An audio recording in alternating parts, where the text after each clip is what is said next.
What's going on? What's going on, people? Happy Monday. Happy Monday. It's Yes. Monday. So what's up, The only man? good thing about Mondays. I know literally this is This is the only it, thing. Kelly. This is the only good thing about Monday. Other than that, it's like back to life, back to reality. Especially for the working folks out there, you know. You This is get for the good working old. people. Shout out to y'all. Shout out to the good old working folks. Shout out to y'all. Shout out to Yeah. everybody. Shout out to just being alive and doing what you need to do. Able to breathe. I'm telling you, it's That's a real blessing. good. It's a For blessing. real. You gotta sometimes hold on to the small things. I'm telling you, we have to. Yes, We have to in these days. especially you, Kelly. In these days. 5 hours. Was it 5 hours?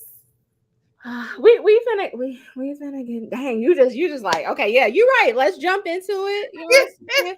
We Because got a I still lot can't believe of stuff to that cover. this meeting was 5 hours. In Um who? yeah, we have a lot of things to cover. So you right, let's just, just like ripping the band-aid, don't do it a little bit. Just Just rip the shit off. Let's go. Rip it off. just rip it off. Rip it off. So we're gonna get into this, y'all. We have a lot. There's so much. It There's is so so much. much Every going on. week is so much. And the crazy part is we only have an hour to highlight certain things, so we don't get to highlight everything. I know. We try to do the best because people attention span. So we try to hit people hard and go home. Hit them hard and go home. So we gonna start off with the city. We starting off with our city highlights this Shout out to week. the city folks. Last week, there was a town hall, and it slipped my mind because we talked about so many other things last week. But it slipped my mind to mention the town hall last Tuesday. It was at Vashon High School. Shout out to them. Any Vashon alum, I know people, Vashon alum out there. Yeah, rep. Shout out to them. But the town hall was there last Tuesday night at Vashon, and They got a great space. Shout out to them though. yeah, that Town hall. school, yeah, I think it's an auditorium or something. Like that's a really cool space. So shout out to them. it's a dope school. New, that's not the original, but we The ain't gonna building. go, we Yeah. ain't going to the history. But so we have 4 finalists for police chief Shout out to for the y'all. city. Something to note is that I read somewhere that this is the first time, I think, where people that haven't worked in the city, that haven't worked within the city's police department, are being considered. So this is the first time someone from out of town All right. might serve as our chief. So for people that missed out the town hall to listen to the folks spiel on why they should be chosen for this opportunity, you can go to YouTube, City of St. Louis's channel, and you can listen to it. It was like 2 hours long. They asked them questions, and I believe on the city's website you can provide your input on how you felt about these candidates. So something else to note here, this red, the red text, it wasn't an error. I did that intentionally because Deputy Chief Melron Kelly, he says, you know what, y'all, I'm good. Like I was thinking about it, but I think I'm gonna stay in South Carolina because there's more work to be done in South Carolina. So love y'all, St. Louis, but this is not the time. So he's out of the running.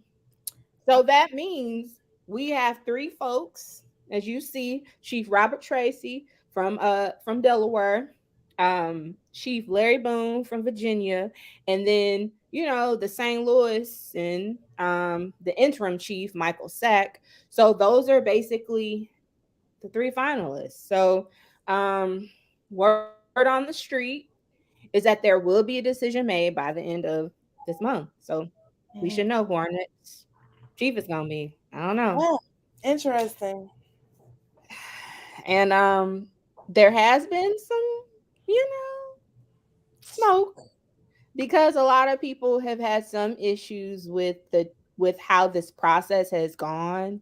I Mm. know that literally the day before the town hall, that's when we were given the names of the four finalists. So that was kind of different. Yeah, Um, I wonder. Because what if you want to do your own research and have questions prepared to come to the space and be like, hey, yeah, I saw this in your record or I saw this. How do you address that? Interesting. so, like I said, word on the street, excuse me, is that the decision will be made by the end of this month. So we will Well, a new I chief. would I would say I highly suggest people go check that out if you live in the city because this is a big major impact to Yeah, your police force. So definitely go check that out and yeah, put in your input. Go submit your input, and hopefully it is taken in consideration and who they choose to become the new city police chief. But shout out to y'all. yeah. It's just a lot of work to be done. It is. So we gonna move along. We gonna move along because this is telling y'all, whew, Lord child. So y'all remember? So the second highlight we gonna talk about Board Bill 116, and this is the bill that is requesting a little bit over $52 million in ARPA coins to roll out a host of programs. And again, shout out to Alderwoman Shamim Clark Hubbard. She graced our platform by really speaking to how this bill, which is now being called the Work and Family Bill, I think that's what they're kind of referring to it now. She broke down all of the different programs that the bill would implement, including this guaranteed basic income program. And she's seeking $5 million to implement this program. So we when she talked on our show, she mentioned kind of the process as far as getting the bill passed, and the first step in that was a hearing in the Housing, Urban Development, and Zoning, or the HUD's committee meeting. So last Thursday, the meeting was held. It was long as hell. It was long as hell. Man, Um, but the meeting happened, and there were some additional details because when the alderwoman was on our show, she said that she didn't want to, say, hey, this is what it's gonna be, and then you turn around and it's something completely different, and you know how we do. Well, she said yeah. so she didn't want to do any of that. But in the committee meeting, some additional details did come out as far as how this program would be implemented. So the information that was shared pretty much said that this program would target families that have children that attend public schools in the city of St. Louis. So this is St. Louis public schools and charter schools. Um, I think they said it would, folks would be given $500 um, for 18 months. So $500 a month for 18 months. Um, and that was kind of what was express. So some new details for us, for me anyway. Now I did want to play a clip. Y'all know I like my clips. I did want to play this clip. This happened during the HUD's committee meeting. So this is an exchange between Alderwoman Marlene Davis and Jared Boyd, who serves as the mayor's number two, her chief of staff. So listen to this exchange as again there's some more details provided as far as what this program what is really given. uh, I wanted to ask a question about some details on the program. I think it's important for our citizens to have clarity. One is the estimated number of people that we'll be able to serve. The second question is the length of time that we will be able to serve them. And my last question is, where do we go after these funds are gone? We know that we don't have it in our general revenue. So those are my questions. Thank you, Madam Chair. Alderman Davis. Mr. Boyd? Sure. We have a conservative estimate of serving 440 families for 18 months. The program does have, it is a high touch program, and there will be benefits navigators for folks. So helping people along the way and having administrative costs for that. We are, in full disclosure, calling this a pilot because we have not, it would be inappropriate to make any commitment to these type of funds without understanding their impact. We have some preliminary data on direct cash assistance, and we have some research partners who have worked with us in that respect.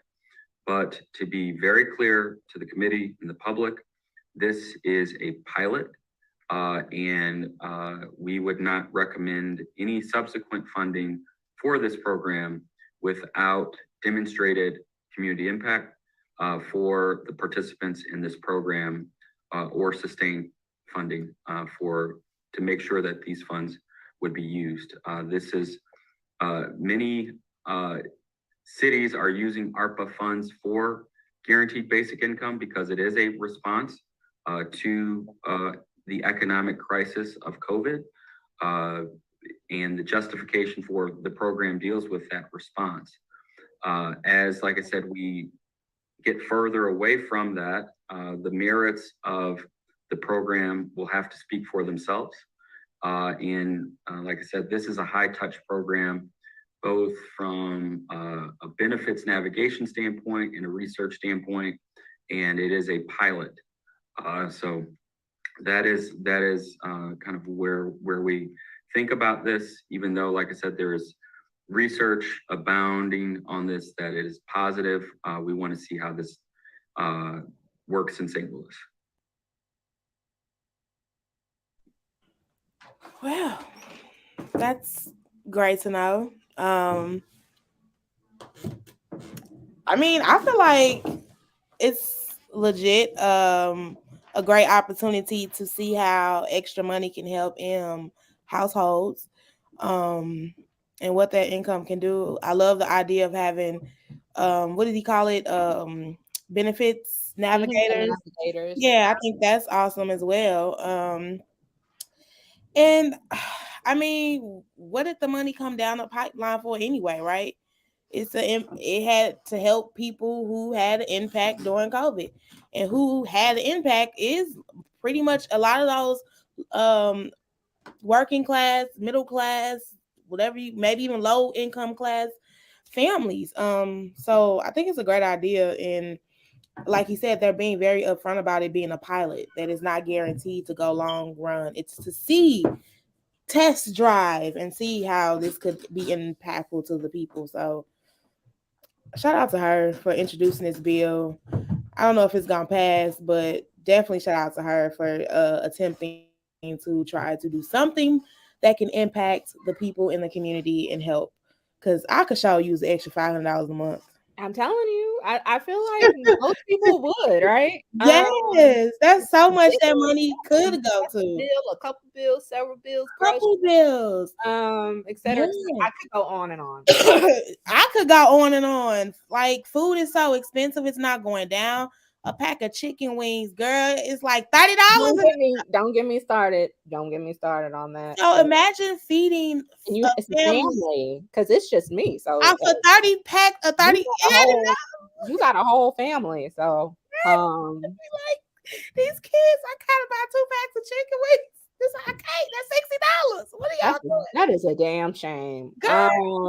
So $500 alone could be just my food budget. That's real. That's real. I think that so he provided that information. The committee, they passed the bill out of the committee with the do pass recommendation for the full board of aldermen. So fast forward to the next day, Friday, where the full board of aldermen met, and Alderwoman Clark Hubbard, she actually kind of put the bill, she fast tracked it a little bit. so that it could be on the perfection calendar of business. So again, perfection is right before final passage. Which means they have to vote still on it, though. The Yeah. whole board of aldermen needs to vote on it. Yes. And if they vote on it, it goes. It's a bill. But if they don't, that means yeah. So if it is perfected, then they'll have to vote again to finally pass it. Oh, wow. Yeah. So it's 2 different votes. Yeah. This is a process, ain't it? Perfected, and that's when any changes can be made to the bill. And then when it goes to final passage, ain't no more changes to the bill. Either you voting it up or you voting it down. Okay. There you go, Kelly. Give us, look, Kelly. Y'all, this is insane. It's a lot. It's a lot to know, but it's insane. So she put it on a fast track for it to be perfected. Again, this is right before final passage. So this is where changes can be made. And Alderman Oldenburg came forward and was like, yo, like, would you consider this friendly amendment where we keep everything else in the bill, but we take that $5 million from the guaranteed basic income, we take that off, and then we, reallocate, we divvy up that $5 million to the other programs that we know work in supporting our community. So obviously the alderwoman, she's like, I'm here for collaborating, but a hell to the no on that change, sir. And so that kicked off a whole lot of additional discussion and conversation by the full board of aldermen, because again, that discussion was just within one committee with not everybody. So the full board of alder people, they had to put their 2 cents in. Again, one of the reasons why this meeting was 5 hours long on Friday. So you had people in favor of it, and then there are also people that had concerns with this pilot program. So I'm gonna play clips. Hopefully we can get through this one clip. I'm gonna play these clips to show what some of the concerns were with this guaranteed basic income. From y'all, all the people, just to let y'all know. So this is Alderwoman Davis, and this is something that it wasn't just her that expressed this, but there were some of the other alder people that felt this way too. So this was how they felt about it. What was most telling to me is when I went back and listened to our chief of staff as he explained this proposal. And believe it or not, all the things that he listed as an assistant to any individual who had needs in this region is the reason why we don't need the $500. He listed every agency that provides services. He listed everywhere you can get rent assistance. He listed everywhere you can get food assistance. He listed the places where I think it's been 3 adjustments to food stamps on the federal level. He talked about the earned income tax credit for children. He also talked about the ability for these utility bills to be paid.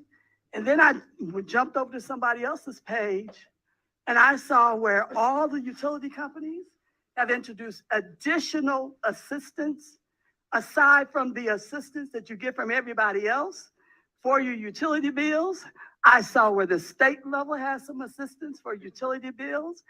And I was looking at all these different ways and all these different departments and services from the federal down to the local level and all our nonprofit and civic organizations and donations.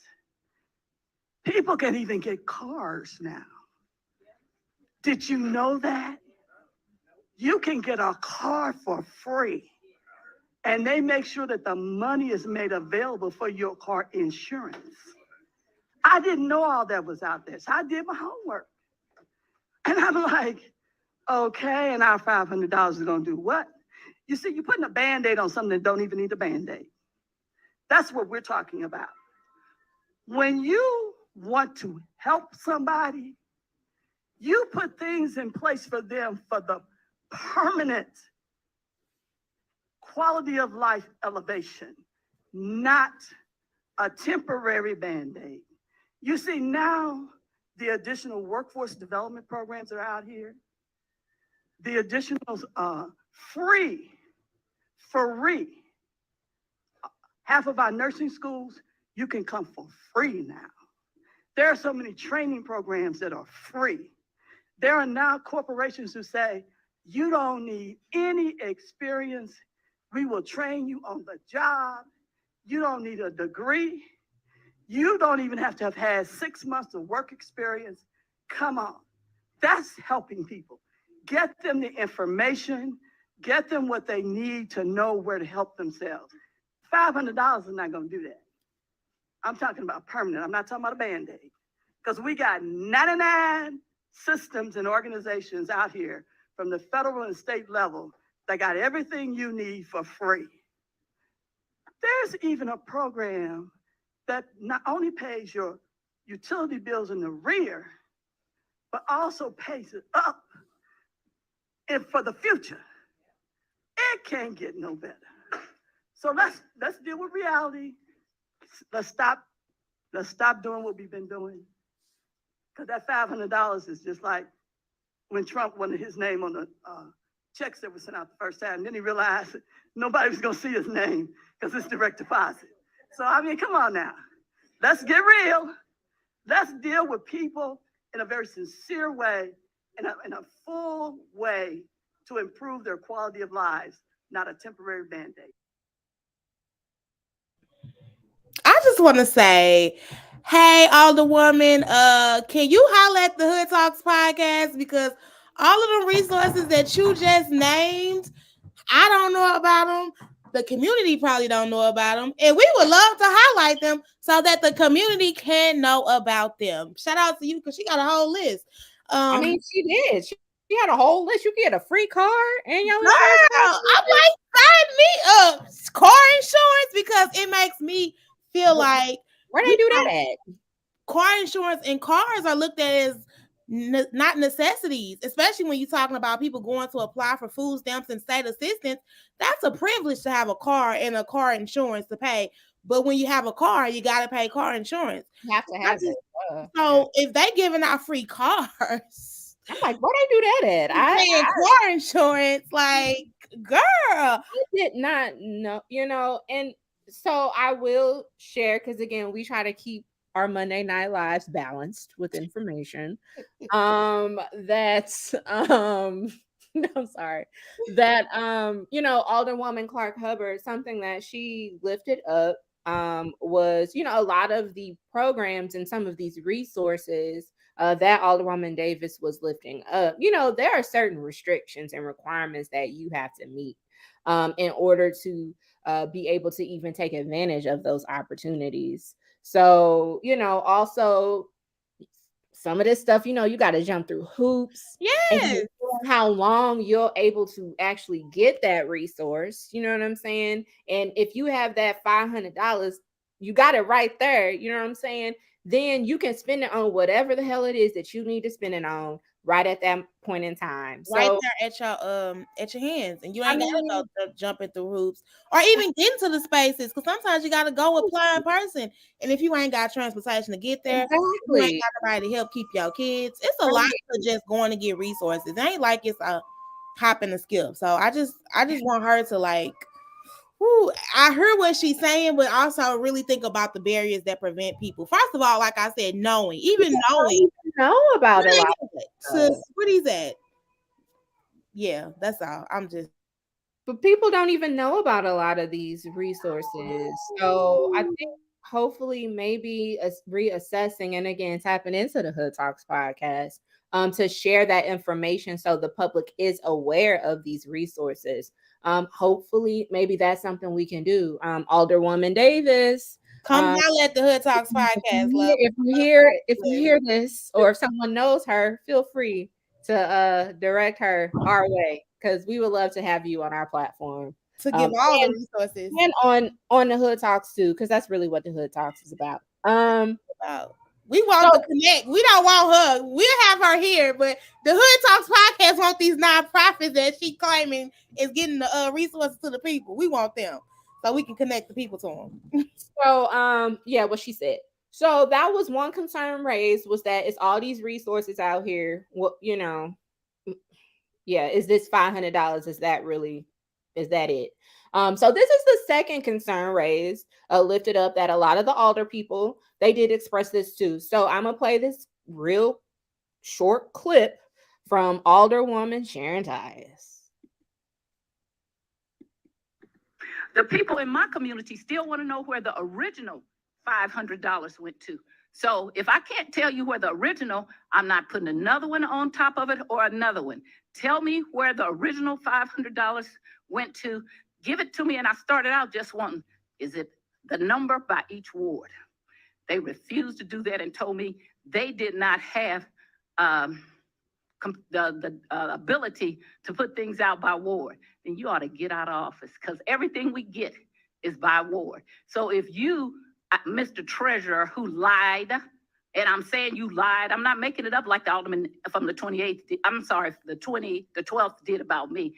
It is on Zoom for him saying he was gonna get it.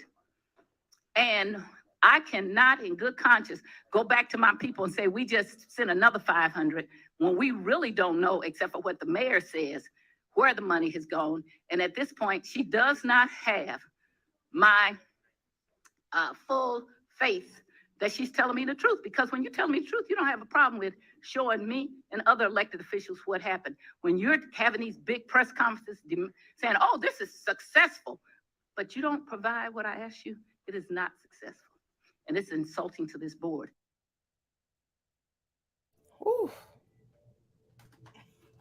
So, real quick, when she's talking about the original $500, she's talking about they refer it as the direct cash assistance program, or DCA. So these was them $500 checks that people was getting some months ago. So that's what she's referring to.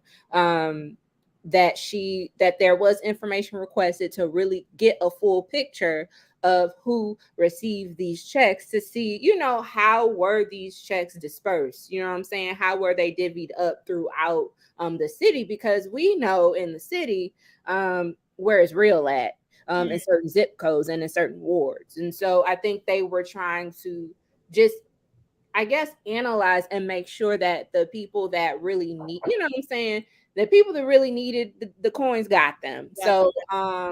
So I wanted to kind of make sure people knew what that was. But and that's interesting, because like when you think about it, I have not really heard of anybody talking about them receiving a $500 check. Yeah, so if anybody out there, if they got that $500 check, if you got the $500, let us know. Drop it in the chat, comment and say, I got my $5. Yeah, just to speak to the process and how it worked and everything. Yeah. I would love to know that.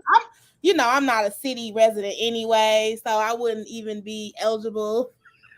But shout out to y'all, because y'all clearly getting money out here. Well, are we? No. So after all of that, like I said, y'all, the full board of aldermen meeting was like hell is long. And so after a lot of back and forth, that bill ended up being perfected with the $5 million for the guaranteed basic income program still being included in the bill. So it didn't get taken out. So it was perfected. Again, perfection does not mean final passage. So it still has to go before the full board of aldermen this week for a final vote. So we'll see what happens. I don't know. We'll see what happens. I mean, because from what they talking about, sis say she ain't putting another $500 out there unless she find out what happened to the first one. She's just calling everybody liars. Let's hope that y'all get majority all the people to vote for this one, because that one right there clearly ain't voting. Okay. Let's say give her the paperwork. Right. But I think Alderwoman Clark Hubbard, I think she'll have the numbers. I think she will. I hope so. I think it's a great idea to start. It's a pilot. You wouldn't know you won't know what's beneficial to people or community unless you try new things. Right. And this is the opportunity to do that. I mean, sorry, sis, you saying that it's a lot of resources out here, but there are people that's still hungry. There's people that's still homeless. There's people that's still carless. So, all the resources you talking about that's available, it clearly ain't enough doing the job. Or let me say this, they clearly ain't getting the right amount of funding, ain't being trickled down for them to even operate and take care of some of these needs. So I just think y'all need to still go back to the drawing board, even if it's not this $500 a month. Go back to the drawing board and really look at what can be done And to across see, the board, not even just St. Louis City. right. St. Louis Yeah. County needs to go back. To see what resources are available, what Missouri. organizations are serving our communities, where, how many, and get specific. What Yeah. services are they providing? How are they reaching people? How are these services and resources being communicated to folks? What's the outreach given? What's the impact given? You know, Community engagement. How are they engaging? can we map all this stuff out? I would love to be part of that. Me and you both, Kelly. So I'm just putting it out there. To be continued. So the last highlight for the city, because again, I'm a city girl. I love y'all, but y'all mofos in these damn meetings all week. Getting on my nerve. But they was long as hell. But Shout out to you. this is our last highlight from the city, because we got to talk about our county too. But this is the last highlight from the city. So I don't know if people have heard, but the Board of Aldermen, there is a bill that was discussed this week that would increase their salary.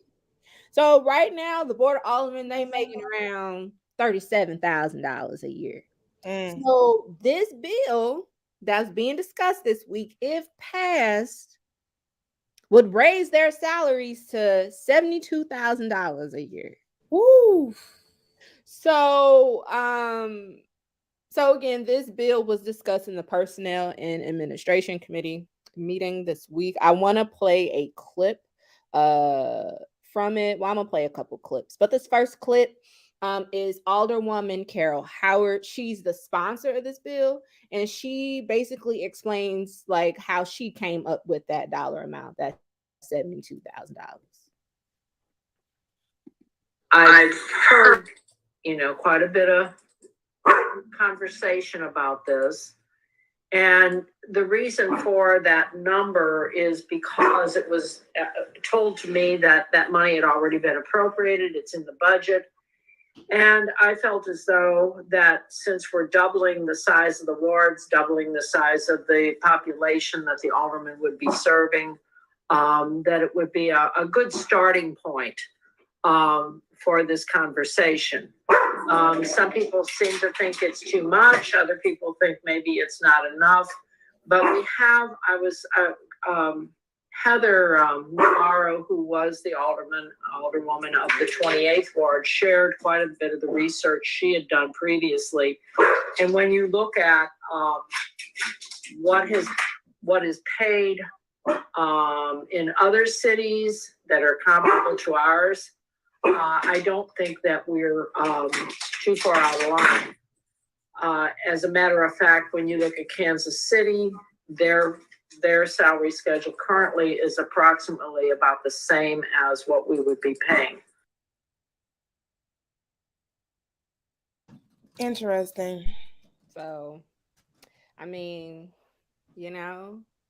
that's a lot. It's a big jump, but I understand what she means by what's happening, redistricting.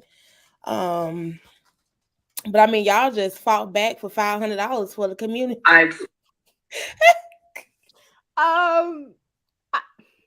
will say there's enough resources out here, Kelly. That now let me research. No. So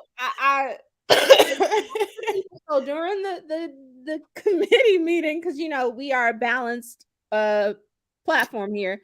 So the reason why some of the folks were kind of in agreement with this increase in salary, maybe they don't know about the dollar amount, but they were in favor of an increase because, again, with the wards being reduced, that means these older people, basically their wards are going to be doubling in size. So That's one thing. Also, something else that was brought up, which I was like, okay, yeah, I feel that. Right now, again, these people are making $37,000. Contrary to popular belief, this is not a part-time gig. These people be working full time, and that is clearly not enough money for someone to live off of, especially if they have a family. Because they can't. People were saying like they had to quit their full-time gigs, because they couldn't do both at the same time. And you have some people, they have, they have the advantage. They have certain opportunities where either, I know one of the older people sold his business once he was elected, so he's good.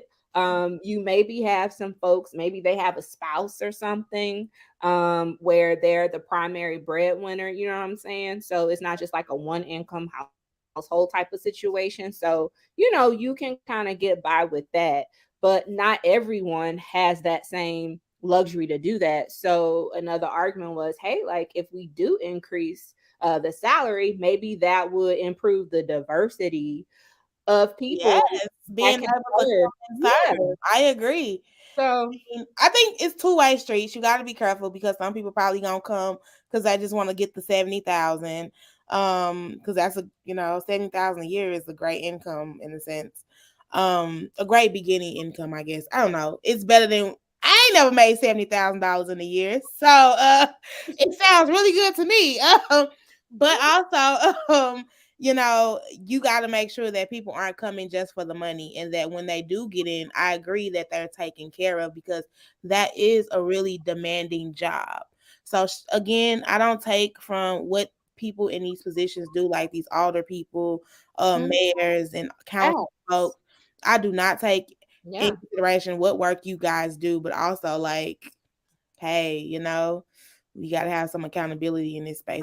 So you signed up. You signed up to be a public servant. You So knew what you signed up for. That's clearly why I ain't signed up yet. But you know what you're signing up for when you can do these types of jobs. And it's public service, like you said. So I don't want the money to be a driven factor again, because then people will come just for that and not necessarily for the job and doing the work and being a public service. So it's a two-way street that you really like, a fine line that you don't want to cross either way. It really is. And so I also did want to say something because I didn't bring up the other elephant in the room when we talking about these pay increases. So I want to share this clip. I love my clips. I wanted to share this clip of Alderwoman Schweitzer. Ann Schweitzer, she kind of provided her thoughts with regards to this pay raise. No city worker besides older persons get to sit in this room and make a decision about their own salary, even if it's in the next election cycle. So I'm very cognizant of that and agree that, we absolutely need to be paying more attention to our city worker benefits and pay than our own benefits and pay. And I do hope we can get a hearing on Resolution 128 about that soon. I'm waiting for a response from the personnel director. That's something that I'm really curious about. I think our constituents, at least my constituents, are not going to be happy with any conversation about raising the salary of the alders without it being in context of other city worker services. At the end of the day, this is a service job. This is public service. I'm, glad to hear that people aren't, not trying to get rich off of being an older person. That would be impossible. Just making sure that's the forefront.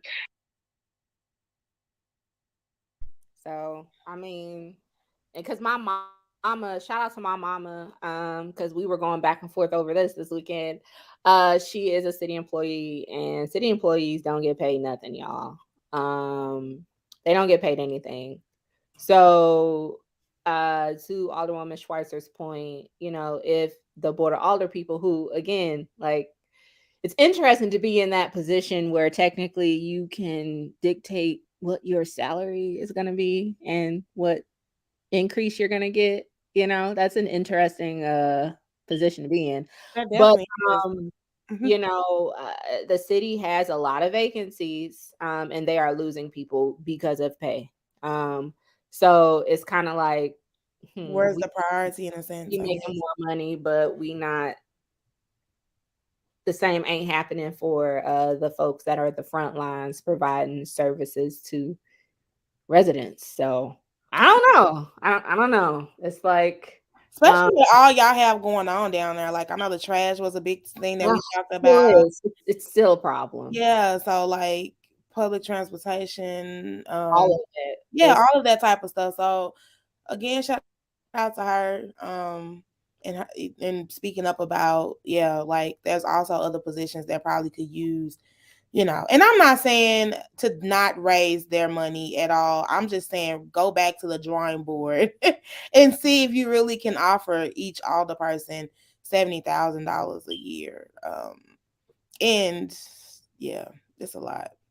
I know, and shout out to the people that got to make those decisions. I'm telling you, it's really rough. And the crazy thing is, so after this meeting, they decided that they weren't going to vote on it, that they wanted to get public input. So a lot of people are like, "Yo, we need to talk to the public about this because this is their meeting." And so again, this meeting was held on Wednesday. They scheduled their public hearing to get community input on Saturday. Oh God. And like I listened into it completely after the fact. And so I think there are maybe a couple of people from the community that were able to provide their feedback. But that's not even a week later. I'm just telling so ultimately they didn't vote on it because they want to make sure they were more intentional about getting more community input. Yes, thank you. Please be intentional. So to be continued, but something else I did want to lift up. Y'all, this is we are in some interesting times right now because again, our wards will officially be 14 wards. Right now, how all of our city operates and even how the Board of Aldermen operate, they operate as 28 wards.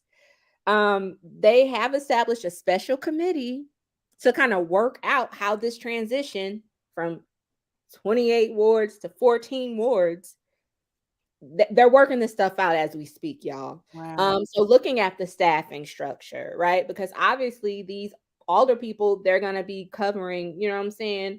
They're going to be doing double duty essentially. So I'm sure they'll probably need some staff to help with that. I was about to say they probably need to be putting that money behind some staff members to help these older people.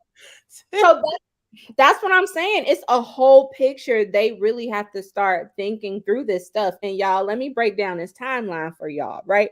So they finna go out on break next week. Okay. They're gonna come back maybe the middle of January, maybe. So they'll have a few weeks. Then they'll be in session for like maybe 5 weeks. And then they break because of, you know, March Madness campaign time. So we basically got 5 weeks to get our ish together to work through how this is going to go down when these, you know, when it's 14 wards, when we're operating in a system of 28 wards. We have 5 weeks to figure out how this is going to work in a few months. So when did we know that redistricting was happening? Yeah, this 10 years. The people voted for it in 2012. The people voted for it in 2012. There were some start and stops. I know Alderwoman Navarro, maybe it was Alderwoman, but there are some older people, they were a part of a group to kind of start talking through some of these things with personnel and staffing and some other stuff. So there was some stuff done, but it's still hella more work they got to do, and they only gonna be able to do it in basically 5 weeks. Wow, that's amazing. So I can't wait to see how things unfold for you all in the city. Shoot, I can't either, girl. I can't either. We gonna see. We gonna see. So that's the city, our county, folks. Let us pray now. Shout out to the county. Shout out to the county. So basically, the hot topic issue right now with the St. Louis We broke. No. budget, pockets a little light these days. So I want to play this clip. So this is Trachis. Yeah, I said count. Sorry, that's a typo. Councilman Trachis. No shade. No shade, please. Trachis. Ain't no shade. We just made a little. Yes, please. Yeah. So but yeah, so last week, because he said these cuts, these cuts ain't gonna do a damn thing. So this is his response. He clearly was right. Yeah, so this is his response to that. Thank you, Madam Chair. I just want to state for the record, I want to thank the chair.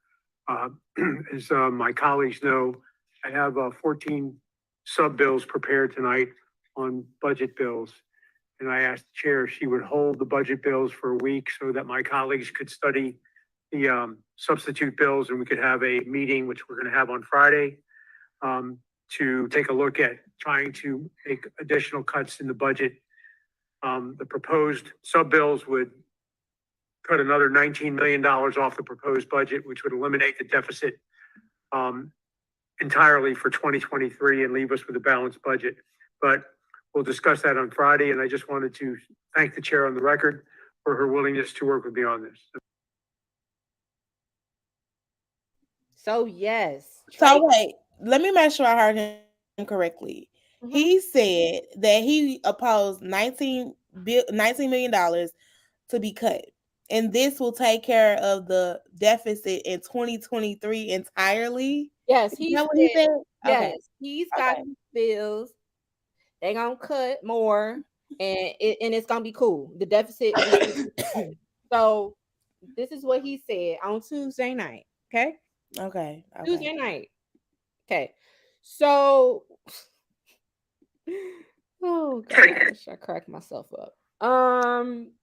So fast forward to Friday, because he said that, they're going to have this meeting because he had these 14 bills with additional cuts. So again, I love my clips. So listen to this clip. So Councilman Trachis is speaking to the guy at the podium. His name is Paul Kreidler. He's the budget director for St. Louis County. So there's an exchange there. And also towards the end of that exchange, Councilwoman Webb, she also provides her 2 cents too. So listen to this exchange. With respect to the 14 bills that I've proposed sub-bills on, at the end of the day, even if they were to pass, it still wouldn't have any impact on the $40 million deficit, right? It would not impact the $40 million deficit in the general fund. Those funds would go unspent and stay within those funds. Okay. So with respect to the deficit, would those cuts really have any impact at all? Not on the general fund or the health fund, no. And so in terms of dealing with the problem that we're facing financially as a county, does it help us at all or not? No. Okay. I think that's all I have, Madam Chair. Thank you very much. Thank you. Anyone else? Excuse me. Yes, Madam Chair. Webb. Can you see me? Yes. We can't hear you. I'm talking. Can you all hear me now? Now we can hear you now. Awesome. So thank you, Paul, for joining us today and providing this insight. I had a couple of questions as we talked about COLA, as we talked about the 1/12 budgeting month by month, as we even talked about Councilman Trachis' bills.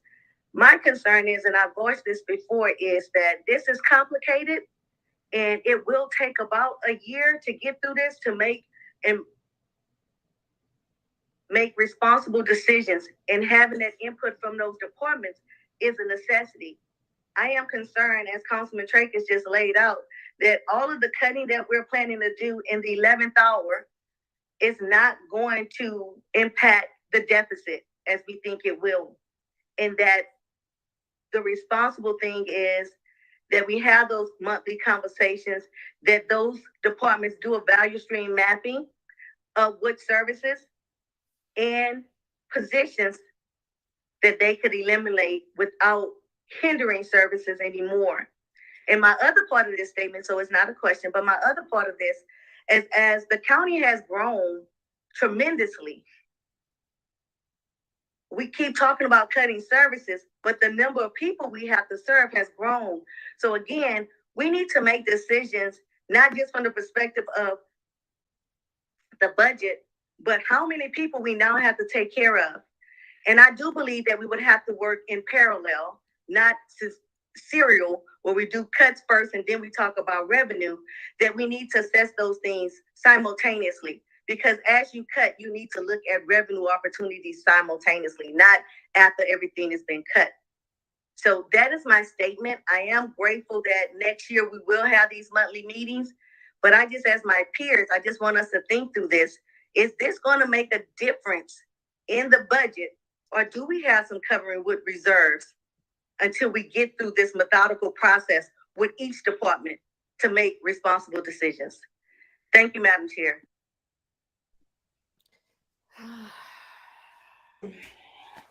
I think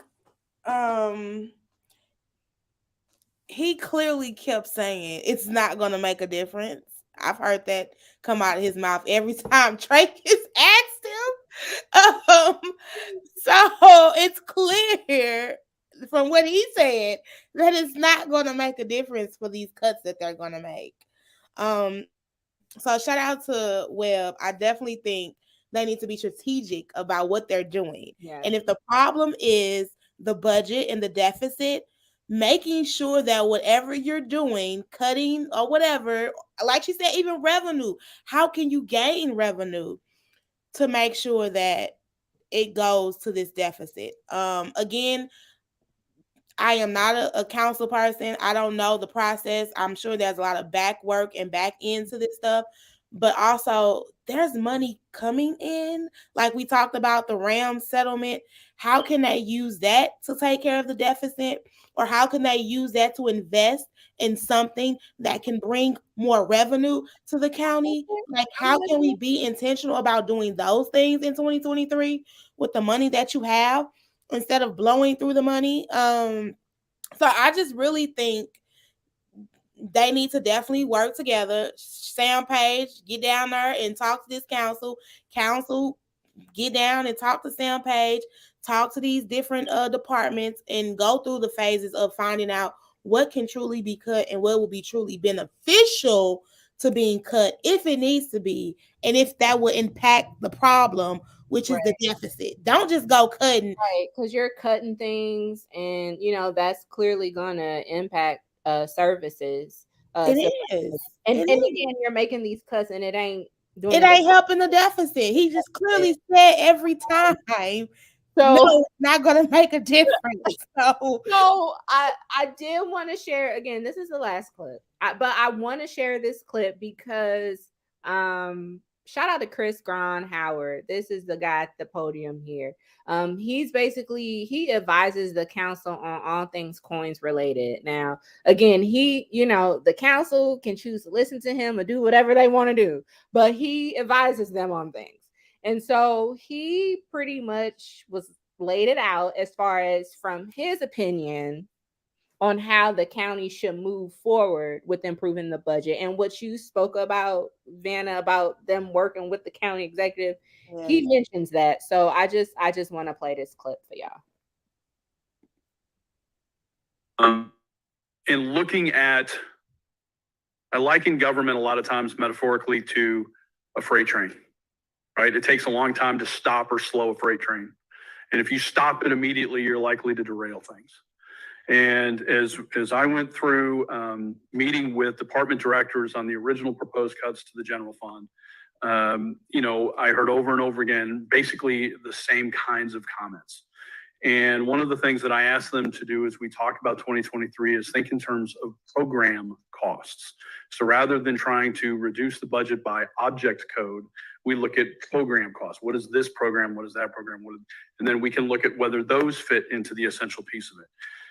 Councilwoman Clancy brought up an excellent point in terms of my involvement in looking at these things. So two things I wanted to point out in relation to that. One, the budget process starting January 1 until October is the purview of the county executive exclusively.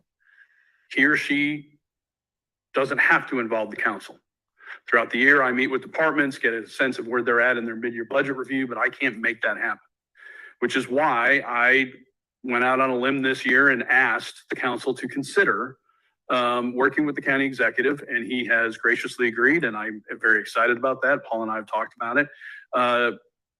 You can't hand over a budget in October and expect to rewrite everything by December 31st.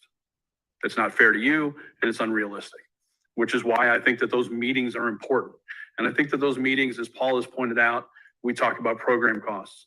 We need to look at the capacity of every dollar that we bring in. And we need to look at what we're getting in terms of capacity in every dollar that we put out. And I don't know that we've done that kind of analysis in terms of how we look at the budget.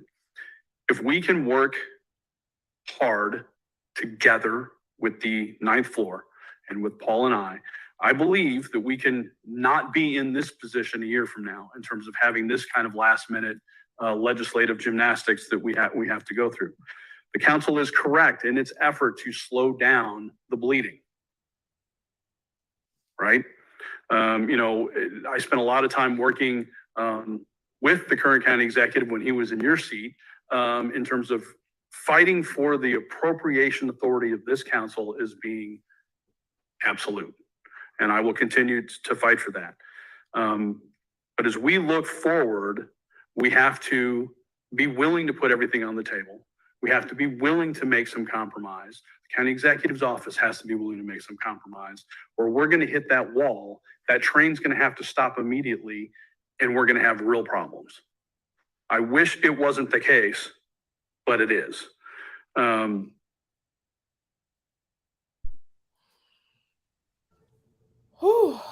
Well, I mean, I just want to pull this out to hear them say that these meetings, the county council meeting with the county executive every month to talk about budget stuff has never happened. So this is something new that they're going to do starting in January. Congratulations to them, because that's what I would think that you would do, is work together. It was kind of weird to him say that the county, that Sam Page can put up a budget in October and just be like, here you go. So I really think that he's right. If they all teamwork makes the dream work. Hello. So I hope everybody get in the game, put their pride aside, and really map out how they can be efficient to this deficit and making sure that the St. Louis County keeps pushing and not failing. And with the least amount of cuts.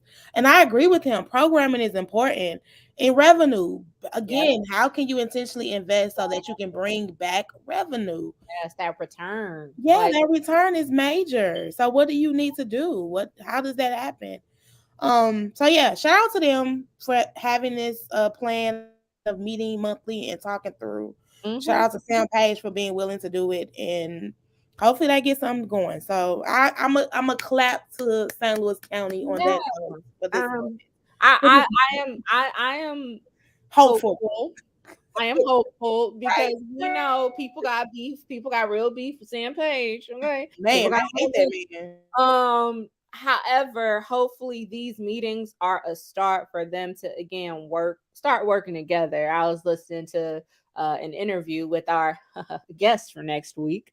And he said, look, like, yeah, we all got to go to work with people we don't like. We don't like these people, but hell, the work still got to get done anyway. We got to do what we got to do. So hopefully they can apply that and center the needs of the people they represent, which are St. Louis County residents. And then, I mean, that's it. Like, y'all not in there for them other people, though.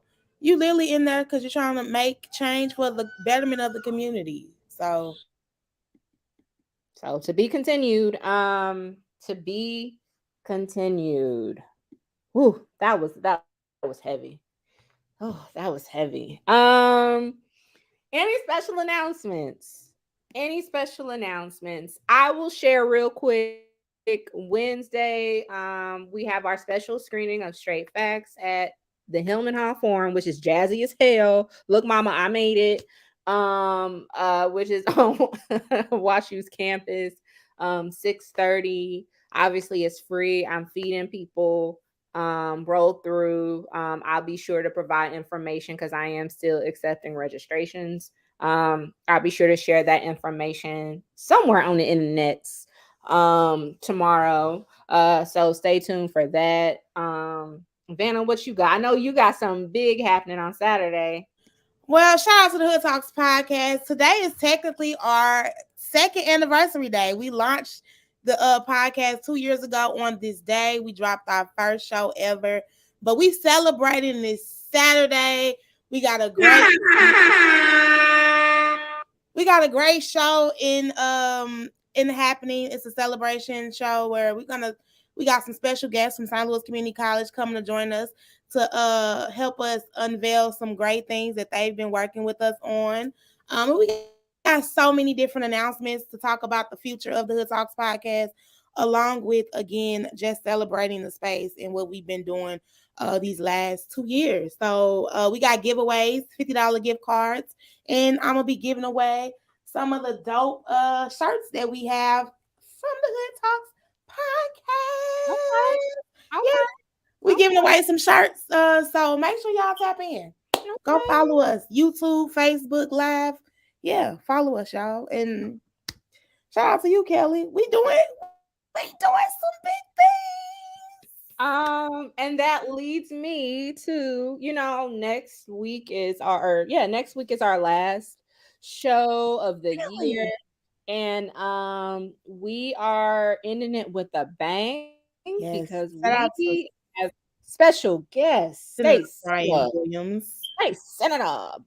Williams in the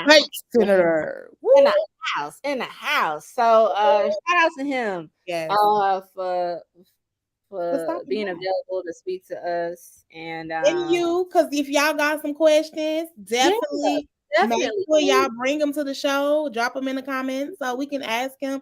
Feel free to ask him. I know he's doing a lot up in there. He's done some stuff and he's planning to do some stuff, I'm sure. So shout out to him. Yeah, and please check it out. We're going to be talking about some legislation he's pre-filed addressing gun violence and what is Jefferson City giving this legislative session. Vanna, I was looking at some of these bills that have been pre-filed. Oh, girl. Bless our hearts. Bless our hearts. That's all I'm gonna say. Oh God, it seems like he's trying. So there have been some people. There are quite a few bills that have been pre-filed looking to address gun violence in some way, shape, or form. So, and I just want people to know, like, y'all think that this St. Louis City and St. Louis County stuff is crazy. The state level is a whole nother ball game. So we can't even further do that. No, I can't. I'm not. I'm not doing that, Vanna. Sorry. I know. My spirit can't handle it. So this is our only hope. We got to get our local government together. We got to start somewhere. We got to start somewhere. Yeah.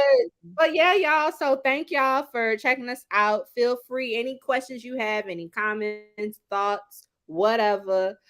Feel free to put them in the chat. And share it with other people. Let folks know we your girls doing the damn thing. And that's it. That's it this week. Woo, it was a rough week.